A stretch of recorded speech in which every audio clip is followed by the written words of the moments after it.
Darkly Splendid Abodes, the official podcast of Toronto Thelema, exploring, if you will, practical philosophy, from science and the workings of the mind to spirituality, esotericism, and magic.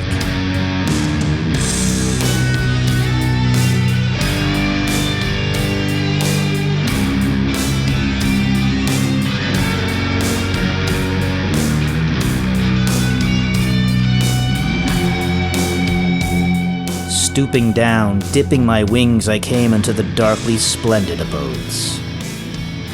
Do what thou wilt shall be the whole of the law. Thou hast no right but to do thy will. Do that, and no other shall say nay.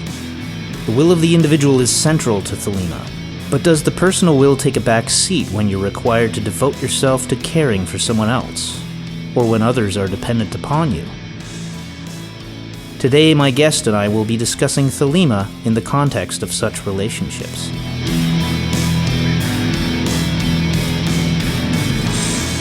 Do what thou wilt shall be the whole of the law. Love is the law, love under will. Thank you for speaking together today. Yeah, so today we wanted to talk about, the way I'm thinking of it is parenting and Thelema, but I'm not sure if it's just parenting per se. How would you parse it? So a lot of the ideas that we've been chatting about and can chat about today, they come up from the idea of the relationship of yourself and other, and how will fits in there, because it's now involving the will of two, possibly even more people. And so really, in that self-other relationship, we have so many different roles we can fit in. It could be a caregiver. It could be a caregiver for an elderly person, in a professional role or in a family role. It could be a parenting role for a child. It could be being a teacher. And so really, I guess just Thelema for people who live with others. People with other people. And yeah, I think that's actually a legitimate discussion, even beyond...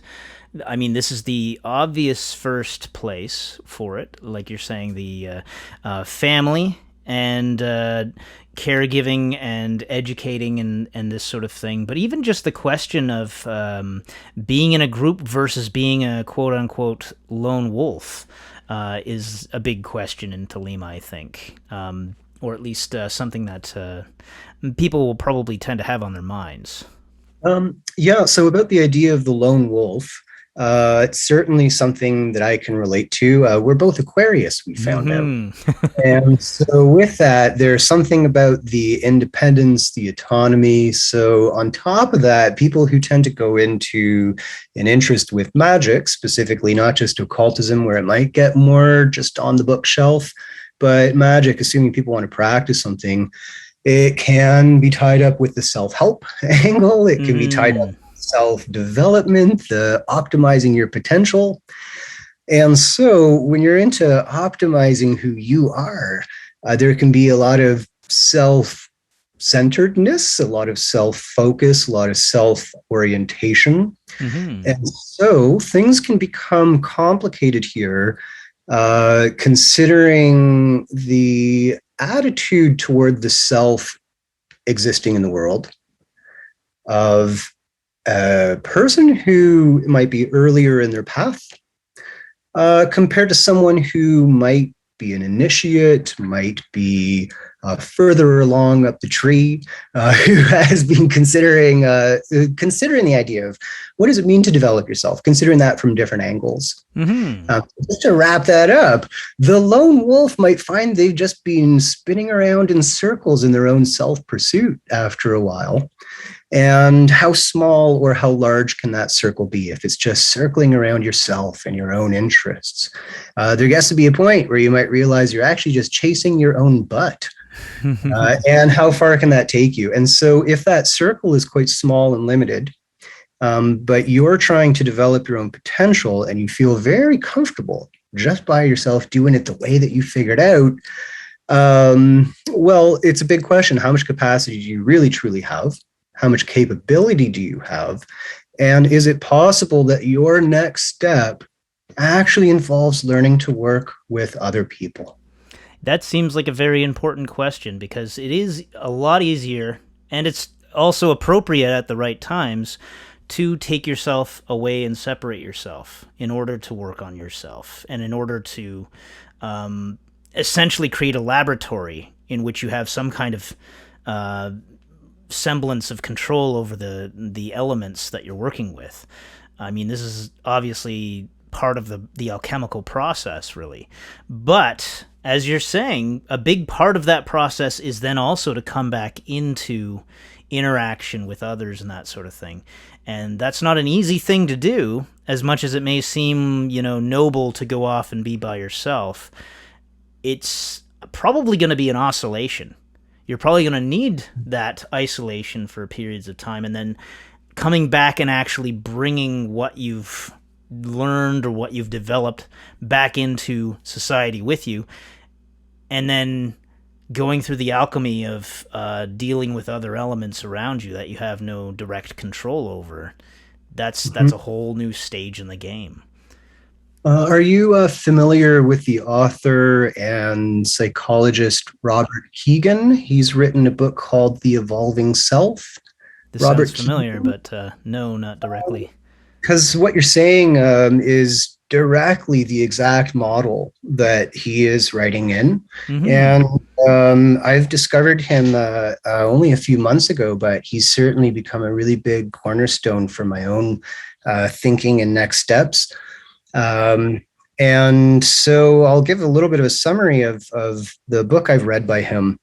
But I will first say a bit about, what position is this author in? So he is apparently the dean of the Harvard Department of Developmental Psychology. And when he describes this, he likes to add that developmental psychology apparently didn't even have a department in Harvard, or maybe many schools. It's often being kind of looked down upon in the psychology field.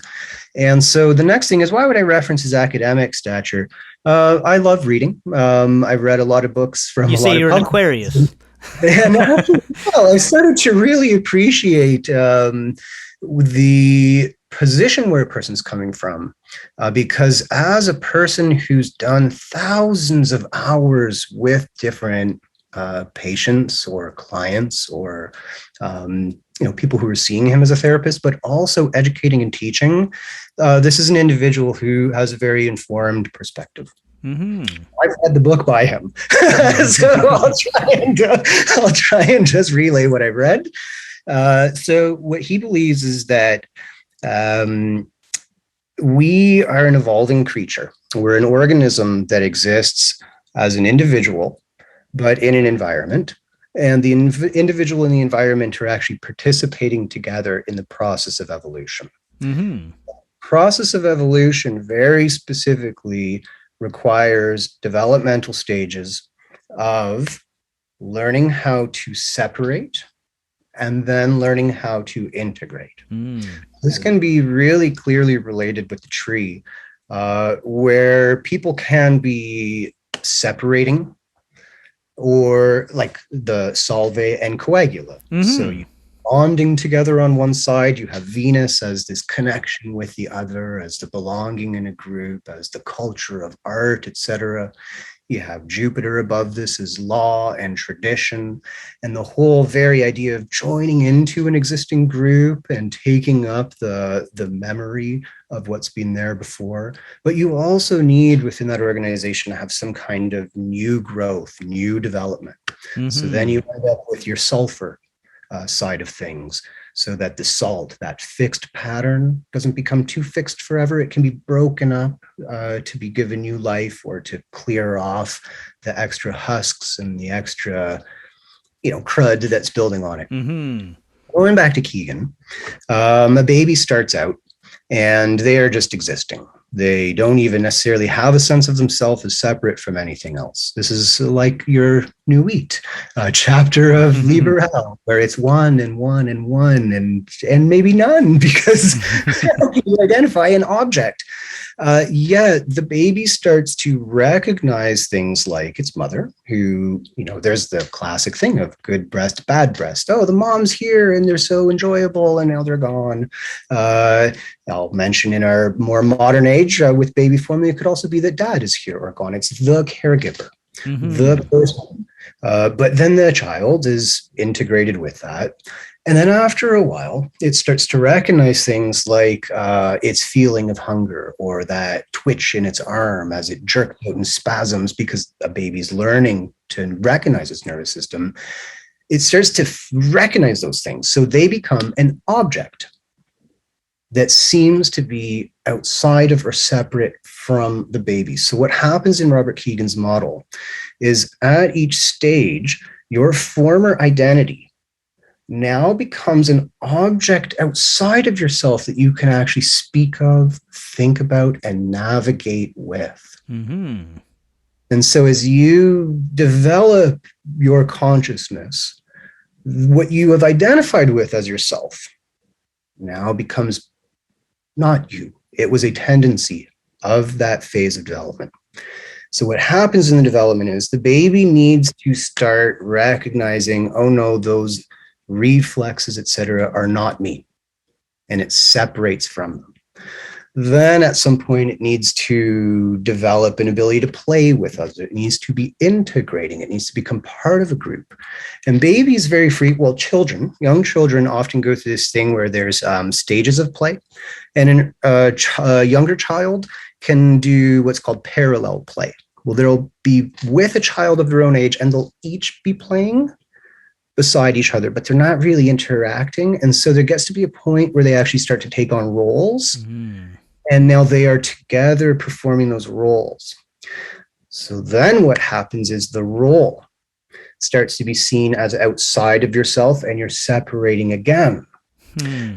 And you go through stages. I'm not going to try and lay out his entire map. Anyone who's interested can look into it. But the idea is there that you're separating. So you get to a point where your interdependence with people, like, oh no, what's so important is that they're going to be so upset. They're going to want this from me. And wait a minute, this is what's important is the others' expectation of yourself.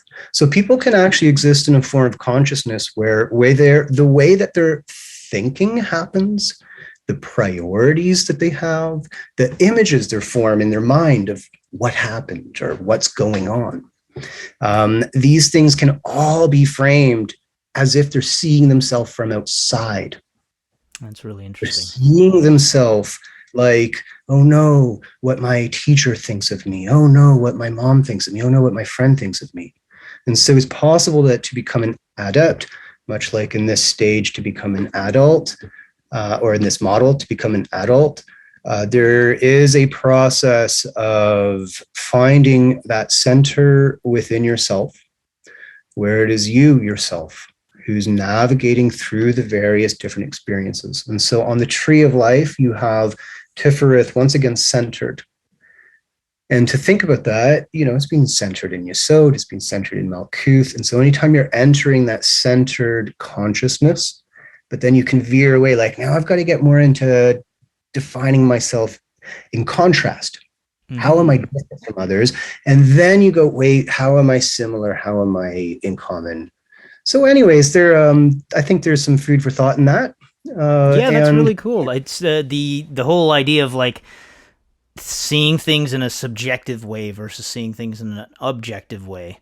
And this seems to be really tied into a lot of the mystical practices that we'll be looking at with Thelema or any other occult.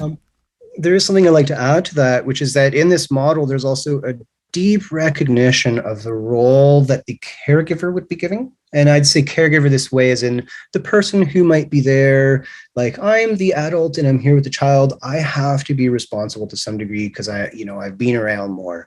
I've seen a few more things and I should be able to understand how to be here for this kid, right? Mm-hmm. So that person is directly participating in being the child's environment, in being the student's environment, in being the environment of the person who came to you in the moment of need. You're there as their environment.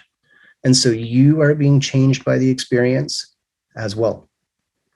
And if you don't take a moment to recognize where the student or the child is, and you kind of expect things of them that are not even yet in their realm of what they could even think about or do.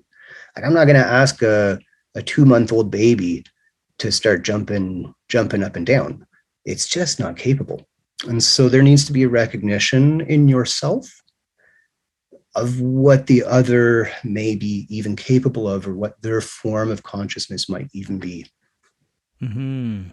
And yeah, I think what sparked off this discussion initially was along the lines of like, where is your role? Especially thinking in terms of, as a Thelemite, what is your role in, for instance, bringing up children, where you want to empower them to be able to do their own will, but then you also have to be some kind of a disciplinary figure in their life, and you have also your own concerns as an individual and the concerns of the others in your family or in your circle and that sort of thing.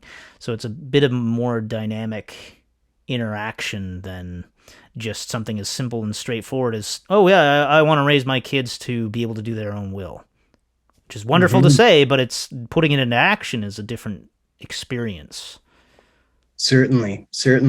And so within that, there's also questions about, well, what is your will? Mm-hmm. How do you behave in a way like, so if you've just put it as your goal, like, I'm going to raise a child who can live their own will. Okay, well, how do you do that?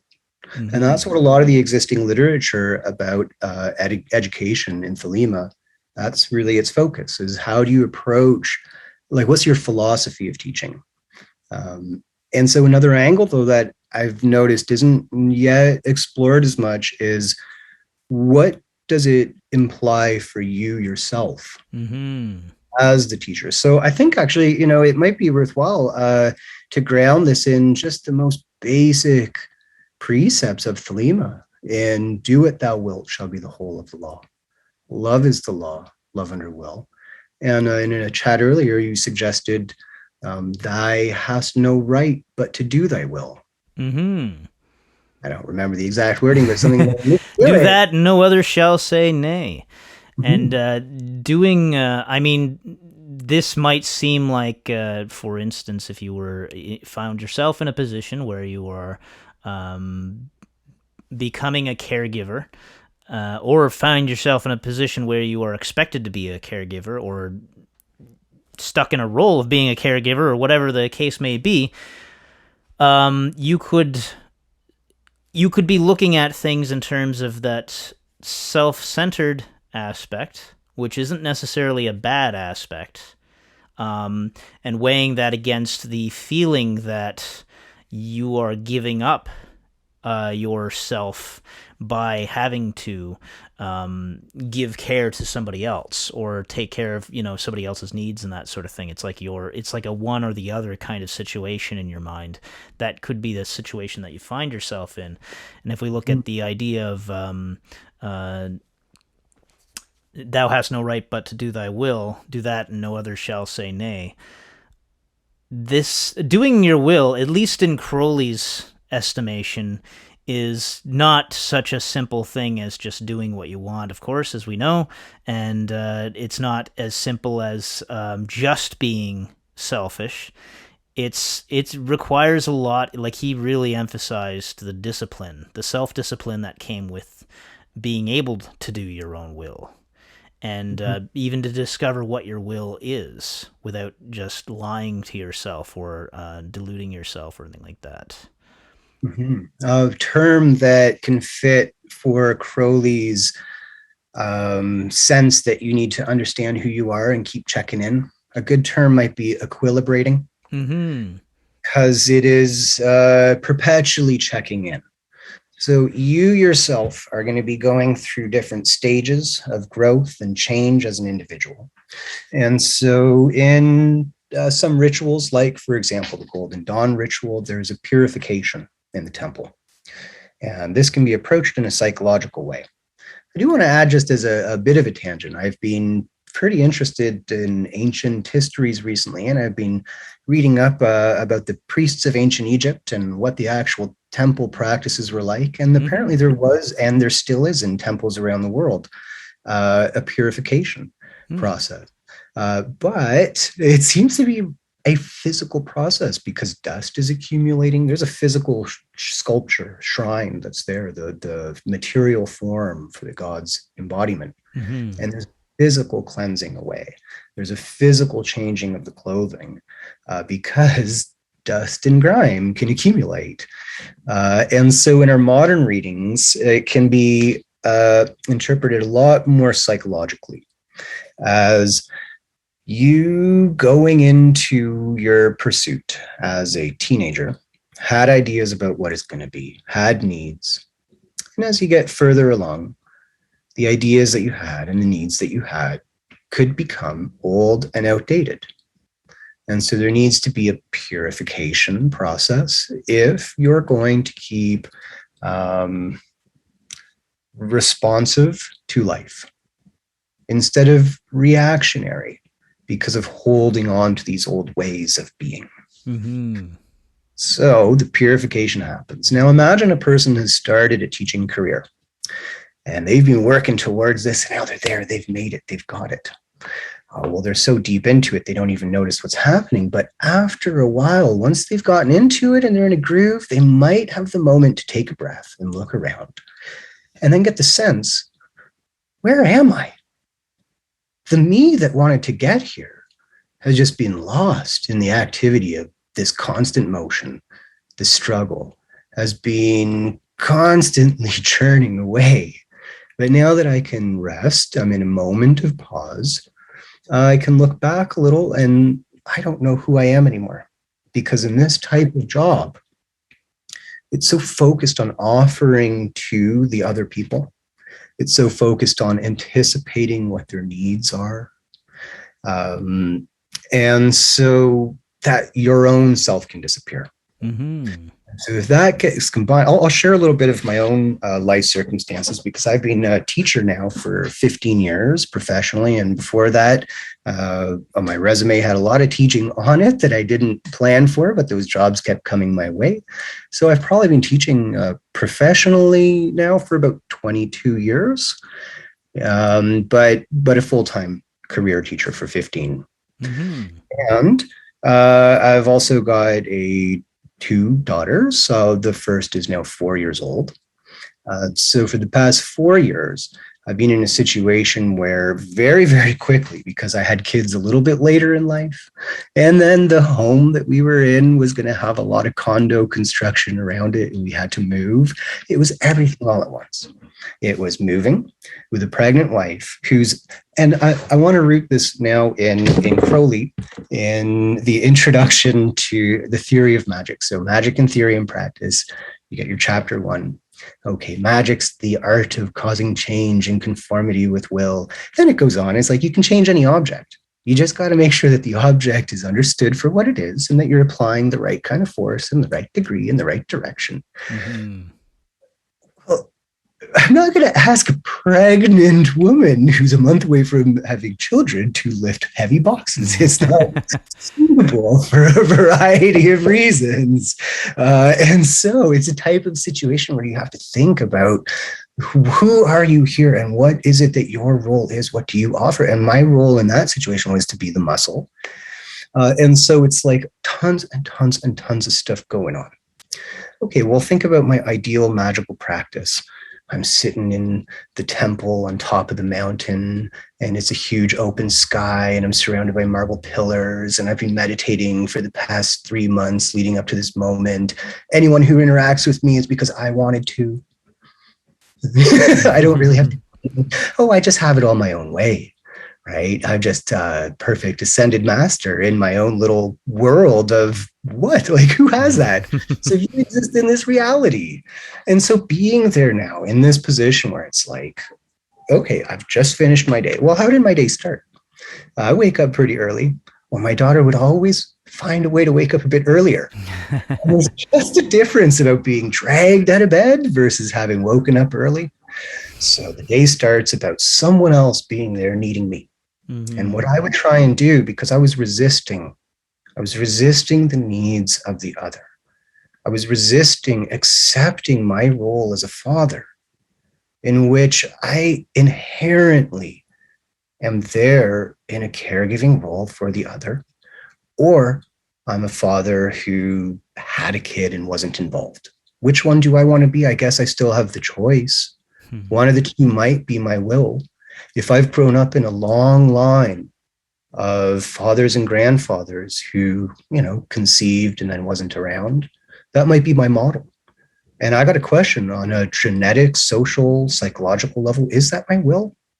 Or is it my will to perhaps change that?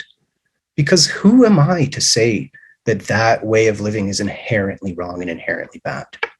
I cannot say that the only way that a baby should be raised is with a present mother and father there. However, we live in a current moment in time where we're able to share so much information and do so much research and study.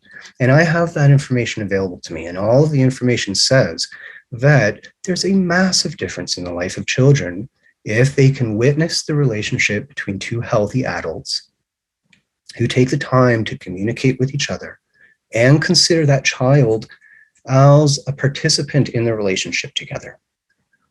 And so with all of those things going on, my child is there trying to pull me out of bed at 4 a.m. Am I there yet? Am I wise enough in, this point in my life? I haven't gone through the experience yet. It's got to break me and reshape me. But it's my resistance to what's emerging from the other in the environment that is showing me where I am trapped within my own wants. And I am not truly accepting where the will of my life is heading. So I'm woken up at 4 a.m. after lying there pretending to be asleep for just 5 more minutes. And then it's on in the morning with the kid because my wife will be there during the entire day. So after I've done my commute, my day of work, and I get back, and hey, I could be you know what, I'll take 30 minutes just to go chill, do my own thing. Well, hey, if you live near a place like a cafe and you feel there's third spaces that are open to you that you can sit and rest in, go for it. But in my situation, it was I just want to get back home. And as soon as I open the door, it's thank God you're here because it's your turn now. And so then it's a situation of the battle of wills between the mother and the father. Or I also want to just clarify for any people who are raising a child that's not in a, say, heteronormative environment of the two parents, I'll speak from the lens of my own situation, which is of a mother and a father. Well, first of all, when do we have the time to have the conversation to figure this out? We don't. We're strained all the time. It's a pressure cooker. And so you've mentioned alchemy. And oh yeah, it's a cauldron. It's a cauldron where you've got your time is compressed, your space is messy, and it's not your own anymore. And yourself, the thing that's there experiencing these events, you've lost sense of who you are. So all of it is thrown in the blender and shredded. And so then at what point do I stop going for what I want? Because as a bachelor who had time to myself to, I could organize the home exactly how I want. I cook the exact meals. I eat when and how much I want. Well, how long can I keep living that way? Because that's my past identity. Is that really my will? Is that really my true will and who I am? Or is this a limited tendency that has taken form in a particular moment? At what point does that become the kleepoth? At what point does that become the shells or the husk where there was some seed with life and potential and nourishment within it? But that season has passed. So that plant grew, it cast new seeds, and there's something else coming up now. It's a natural process. And so there I am trying to navigate it. And I think this is why we all go through crises, is because you don't have your new self yet fully formed to even know what your situation is. I think that's the interesting thing about parenthood is, or even just, as an individual getting older, growing up through adolescence and everything, is coming to the realization that parents, who I suppose we all see as gods at some point in our childhood, are actually just grown-up children trying to figure it out. a huge moment for everybody. It's like Santa Claus not being real. I want to make a connection of performing a ritual. For example, the lesser banishing ritual of the pentagram involves often casting or creating the image or recognizing or sensing the image, the presence of 4 angels standing around yourself. And generally, the teaching and instruction for this ritual is to imagine them very, very large. So, how important is it for your nervous system, for your sense of comfort, for your sense of safety, to feel that you are in the presence of and connected with other people? And does that moment of the ritual, in the beginning, you might be getting a grounding within your own body. Oh, here's the top and the bottom and the sides of my body. Oh, and then here's the space that's around me. But imagine that you're existing in that space with nobody else. Nobody else. So if we can imagine a beginning of creation, maybe there is some pure creative potential that could do it all.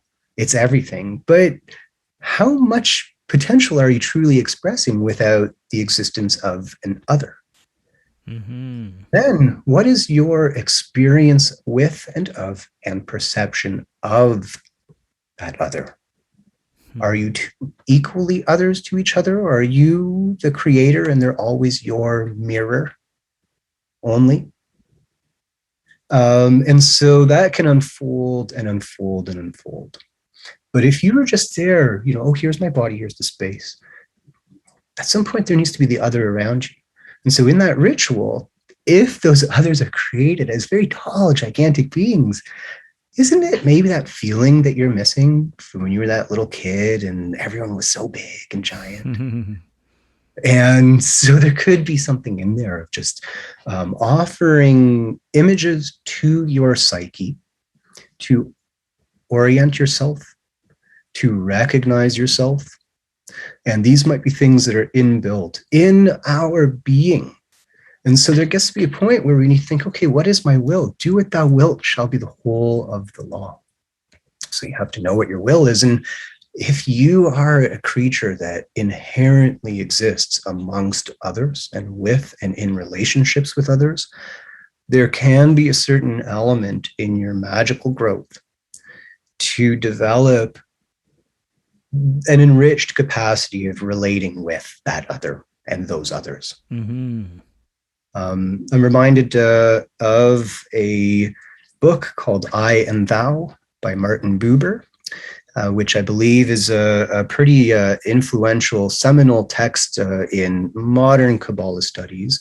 I think written shortly after Gershom Scholem opened the lid on Kabbalah as an academic field. Mm-hmm. Where now the history, the study, translations are now happening, all of this. Well, I believe shortly after that, Martin Buber writes I and Thou. And the basic idea can be summed up. When you meet another person, do you respect and even sense that they are an infinite mystery? As an alternative, you can approach that other as an object. Oh, I know who you are. Oh, you're an Aquarius. You got brown hair. Oh, you know who that guy? You know what that guy is? He's a jerk. Oh, well, there you go. And so the thing is, though, in the relationship, in that moment, is there a sense when another person's speaking of, wait a minute, you might really, truly have something new to say.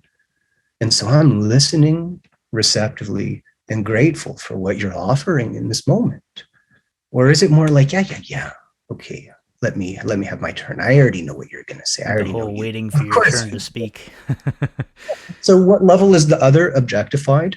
And so if a person's performing a ritual and they're saying Ata, a Hebrew name for thou, or you have Aleph and Tav, the first and last, well, it implies everything in between as well.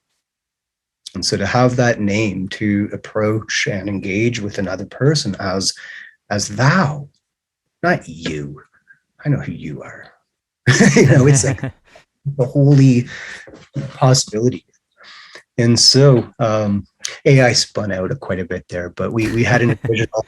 It started from something. Well, that's, I mean, one of the things that was coming to mind when you were talking about engaging with being a parent and having children and doing things for someone else and having to essentially feel like you're, it must feel like a form of restriction to yourself because you have to put yourself aside. And it's kind of struggling with that relationship there. I think it's the most natural thing in the world for us to objectify each other, and I'm not going to say that in a way that says we should do just the opposite, because I think just doing the opposite of everything is kind of insect thinking. I think it's like I really do believe in what you're talking about with really listening. Being able to actually listen to somebody and learn from them, regardless of whatever my preconceptions are of them.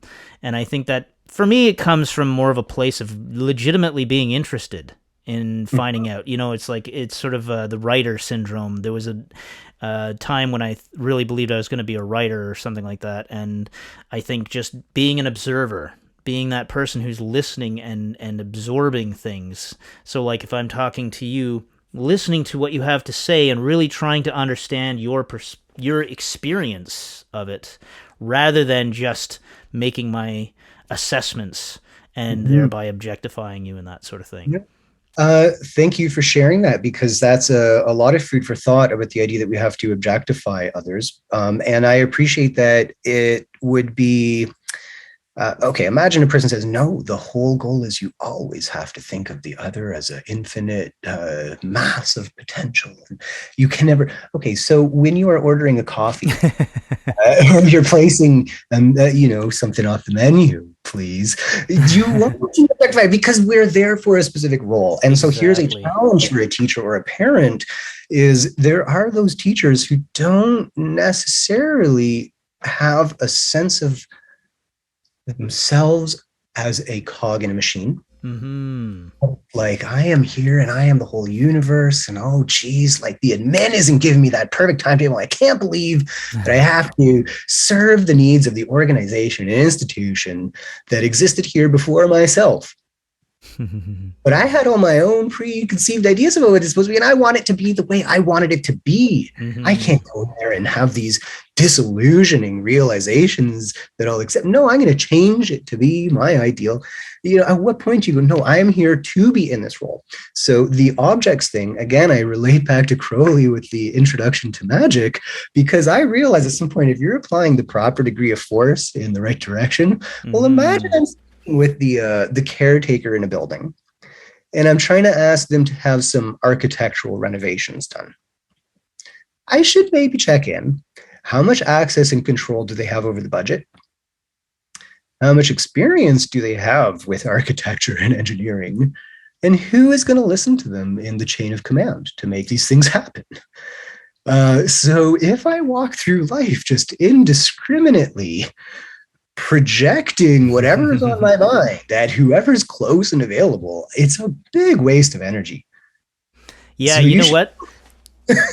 that's the thing too. One of my favorite things that Crowley continuously goes back to, or at least maybe I continuously go back to it, I don't know.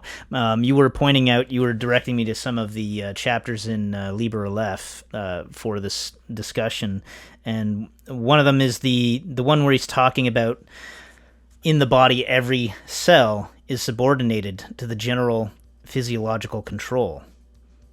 And he goes on to talk about the fact that each cell is doing its part for the whole. And we don't really care if each cell is happy or not. We just want them to be doing their job. Exactly.